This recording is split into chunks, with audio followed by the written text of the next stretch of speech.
안녕하세요. 연금아씨 김윤입니다. 이번에 들려드릴 사연은요. 백수아들 거듭난 사연입니다. 제목을 좀 정해봤는데요. 일단 제목 들어보시고 내용을 후에 설명을 드릴게요. 말 그대로예요. 백수아들이 이제 저희 신당에 오셔서 할머니의 위로를 받으시고 나서 180도는 아니고 진짜 180도보다 더 넘쳐나게 확 달라지셔서 열정을 가지고 일을 하시게 되셨는데요.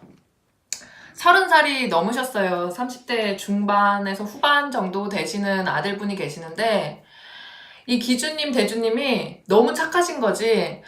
그러니까 꿈쩍도 안 하는 아들이었는데요. 게임만 하시고 맨날 뭐 집은 따로 사는데 게임만 하고 집에 가보면은 그냥 저냥 이렇게 널브러져 있고 뭐 이렇게 그냥 사는 둥 마는 둥 하던 아들이었는데 핸드폰비도 이 부모님이 직접 내주시고 30살이 넘어서까지 일자리도 제대로 못 잡고 일반 생활을 잘 못하셨던 분이셨는데 이 기주님한테 이제 할머니의 공수가 내려왔어요. 할머니의 말씀이 이 아들을 데리고 오너라 하셔서 신당에서 작게 이제 뭐 재물 조금 올리고 그냥 축원 정성으로다가 이제 빌어가는 정성으로다가 하기로 하고 이제 아들을 데리고 오시기로 하셨는데 그 아들을 보는데 정말 너무 시커멓고 뭐 따라들고 뭐 저희네 눈에서는 따라들고 묻어들고 뭐 이런 뭐 귀신들도 좀 있었고요. 또 오랜 기간 동안 집 안에서만 생활을 하셨고 좀 이렇게 내정신 아니게 좀 살으셨던 게 있으셔서 일단은 젖혀드리고 이제 축원을 하는 와중에 할머니가 제 몸에 확 실리셔서 저희 할머니가 목소리가 굉장히 크시거든요. 굉장히 크시고 혼내는 건 아닌데 호통치듯이 말씀하시는 게 있어요. 호통치듯이 말씀을 하시면서 부모가 잘못이다 라고 말씀을 해주시더라고요. 부모가 이 아들의 마음을 알아주지 못한 부모의 잘못이다. 그래서 아들 하나를 바보 멍청이로 만들었구나 하시면서 이 아들에 대해서 이 아들이 상처받은 어린 시절부터 쭉 둘러서 이야기를 해주시더라고요. 이 부모님들 알아듣기 쉽게. 그래서 이 아들이 거기에서 마음이 확 트이시고 움직이셨대요. 그러니까 연금아씨 저희 할머니 말씀 한마디에 확 트이셨다고 하는데 이분이 백수로 살고 싶어서 백수로 살았겠어요. 솔직히 30이 넘었고 결혼도 하실 나이도 조금 지나셨고 그리고 열심히 또 돈도 많이 필요하실 나이잖아요. 사실은 30대 중반에서 후반이라고 하는 나이는 이 아들도 너무 이 생활이 답답하면서도 밖에 나가고 싶지가 않으셨대요. 그래서 그 마음을 할머니가 다 굽어서 이 아이가 이런 상처가 있었고 이렇게 됐고 이렇게 해서 이렇게 하는데 왜 그 마음을 몰라주고 엄마인 너가 왜 이 아들을 봐주지도 못하고 아들이 무슨 얘기만 하면 너는 왜 등을 돌리느냐라고 말씀을 했는데 기주님이 우시더라고요. 거기에서.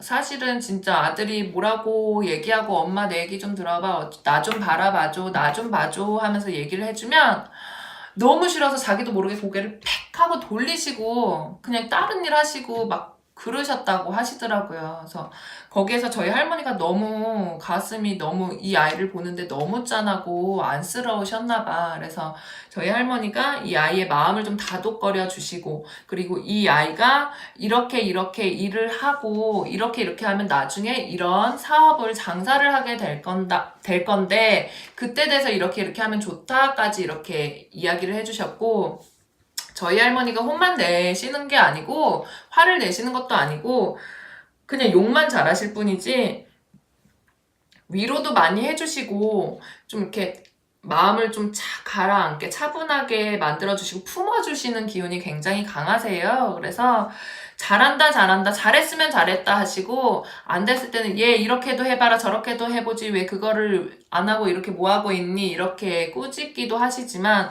대체적으로 보면 거의 다 안아드리세요. 그래서 정 많으신 할머니이기 때문에 이 아들분의 마음도 많이 헤아려 주셨던 것 같아요. 그래서 이 아들분이 마음을 내주셔서 드디어 취업을 바로 하시고 너무 열심히 열정이 갑자기 그 몇 년 동안 사그라들었던 잃어버렸던 열정이 갑자기 확 솟으면서 사람도 만나고 또 일에도 빠짐없이 한 달을 글쎄 하루도 쉬지 않고 계속 일만 했대요.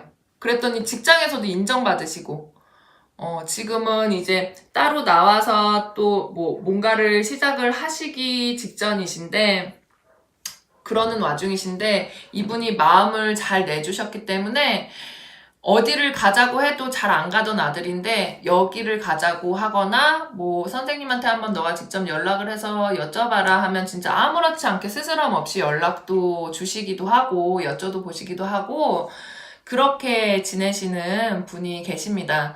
그래서 열정이 사그러들거나 자존감이 상실이 되면 의욕이 굉장히 없어요. 그렇기 때문에 내 자존감은 내가 지키는 연습을 스스로 많이들 하셨으면 좋겠고 항상 내가 남들의 어떻게 비춰지는지를 바라보지 마시고 나를 따로 분리해서 남들하고 좀 떨어져서 분리해서 보시면서 자존감을 좀 세워주셨으면 좋겠어요. 근데 그게 안 되시는 분들이 많이들 찾아오시잖아요. 그런 경우에는 이제 원인을 살펴보시고 너 이렇게 해서 이렇게 했잖니? 너가 이렇게 할 아이가 아닌데 이런 이유 때문에 이렇게 됐잖니? 그러니 다시 한번 가보자. 혹은 쉬었다 가보자. 라고 공수가 내리기도 합니다. 그래서 이곳에서는 이 공간에서만큼은 창피한 것도 없고 쑥스러운 것도 없고 그냥 마음 놓고 이야기하시고 마음 놓고 서글프시면 많이 우시고 빌고도 가시고 하시고 마음을 좀 많이 내주시면 내주신 만큼 비례해서 재수와 성부를 내어주시니까요. 여러분들 잘 들어보시고 나도 저런데 나도 저랬는데 속상한 일 있는데 하시면 언제든지 오셔서 속상한 이 가슴에 시커멓게 멍들 때까지 계시지 마시고 그때그때마다 풀어내시기를 바랍니다. 너무 안타까운 사연인데요. 그래도 결과적으로 보면 그 도중 과정에서는 너무 안타까웠지만 결과적으로 보면 이분이 다시 마음을 내고 다시 으쌰으쌰 하기 시작하셨으니까 참 좋은 사연이죠. 그러니까 여러분들도 지금 정말 힘든 시기인데 항상 힘내시고 밝은 기운으로 생활을 하시면 언젠가 복은 내가 불러들이는 대로 복이 오기도 하고 멀어지기도 합니다. 그렇기 때문에 부정적인 생각보다는 긍정적으로 복을 좀 안아들이시는 계기가 되셨으면 좋겠습니다. 감사합니다.